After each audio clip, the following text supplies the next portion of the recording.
예, 반갑습니다. 환경교육 지도자 아카데미에 오심을 환영합니다. 지금 지구촌은 지구온난화 등 환경 문제로 심각한 위기에 직면해 있습니다.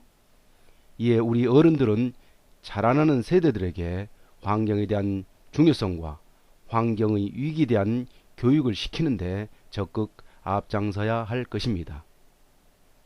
아울러 학교 학생들은 물론 직장인에 이르기까지 전 세계적으로 점차적으로 강조되고 있는 사회 봉사 활동에 대해서도 여러분들은 알고 계셔야 합니다.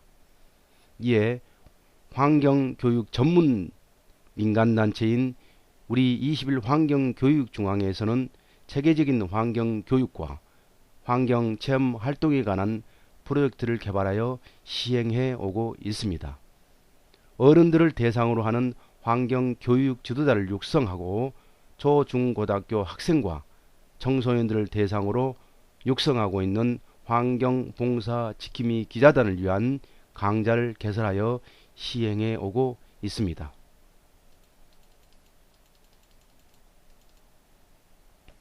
먼저 강의 진행 순서에 대해서 말씀을 드리겠습니다.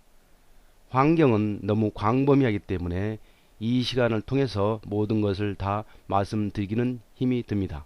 그래서 세간에서 지금 문제가 되고 있는 지구온난화와 사막화에 대해서 간략히 살펴본 다음에 국내 환경단체의 현황과 21 환경교육중앙회에 대해서 살펴보는 시간을 갖도록 하겠습니다.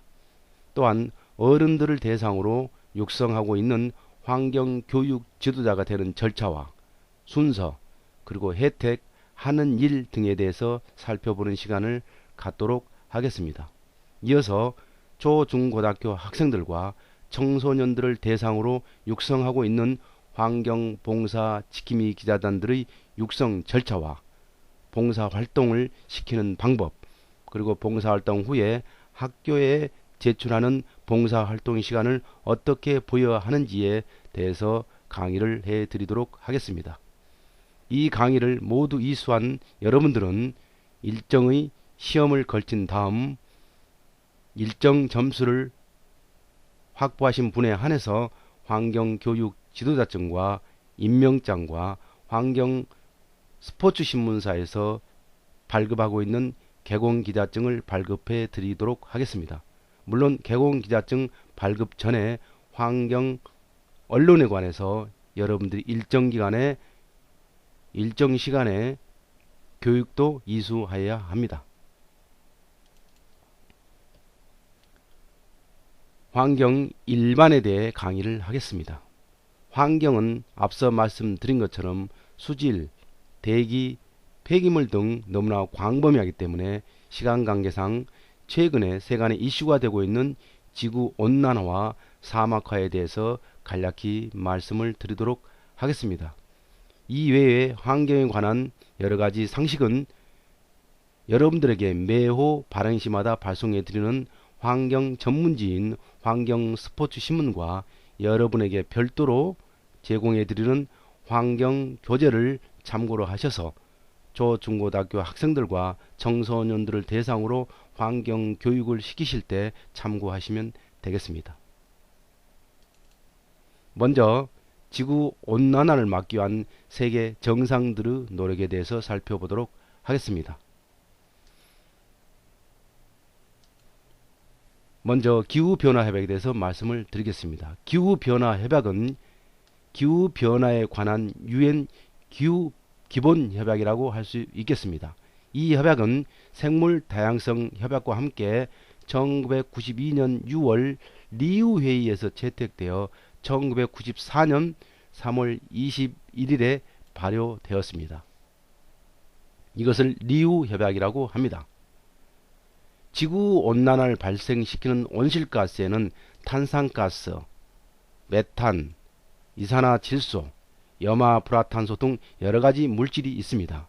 이 가운데서도 기후변화에 가장 큰 영향을 미치는 것이 탄산가스이기 때문에 기후변화 협약에서는 탄산가스 배출량을 어떻게 규제하는가에 대해서 초점을 맞추고 있습니다.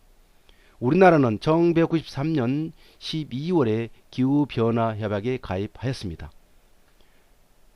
1994년 3월부터 적용을 받게 되어 있으나 개발도상국으로 인정되어 온실가스 배출 감소 의무가 유예되어 오다가 2013년부터는 배출 규제 대상 국가로 선정되었습니다. 1997년 12월 일본 교토에서 열린 기후변화협약 제3차 당사국 총회에서 채택된 교토 의정서에서는 이산화탄소, 메탄, 이산화질소, 불화탄소, 수소와 불화탄소, 불화유황 등 6가지 온실가스의 배출량을 줄이기 위한 국제협약을 하였습니다. 여기에는 미국과 일본과 유럽연합 등 선진국들이 2008년에서 2012년 사이에 1990년과 비교하여 평균 5.2%의 온실가스를 감축하자고 협의를 하였습니다. 이게 바로 교토협약이라고 할 수 있겠습니다. 그런데 이 교토협약을 한 후에 이산화탄소를 가장 많이 배출하고 있는 미국이 자국의 산업을 보호하기 위해서 2001년도에 탈퇴하게 됩니다. 그러다가 2004년도에 11월 러시아가 비준하게 되면서 교토협약이 발효되게 됩니다. 2005년 2월 16일부터 교토협약이 정식적으로 발효되게 됩니다. 2013년에는 폴란드 바르샤바에서 열린 제19차 UN 기후협약 총회에서 전 세계 195개국이 참여한 가운데 2015년까지 온실가스 감축안을 제시하자, 그리고 2020년까지 감축 목표를 위해서 각국이 내적 절차를 해 나가자고 합의를 하였습니다.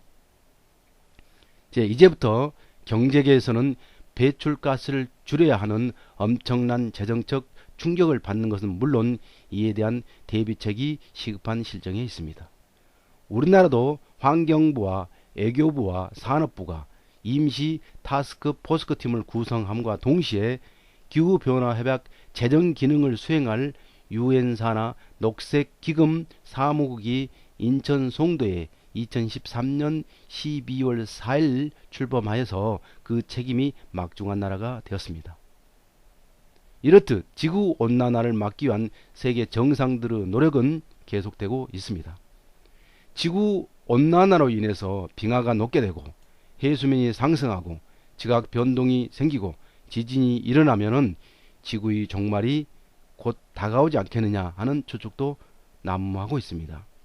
현재 0.7도가 상승하고 있는데 나주의 배가 강원도에서 생산하고 있을 정도로 우리나라도 기후변화에 큰 영향을 받고 있다고 할 수 있겠습니다. 지구온도가 2도가 더 높아지면 지구 생태계는 엄청난 변화가 일어납니다. 그러므로 인해서 괴질병이 난무하고 이로 인해서 엄청난 인명과 재산이 피해를 입을 것으로 추정을 하고 있습니다.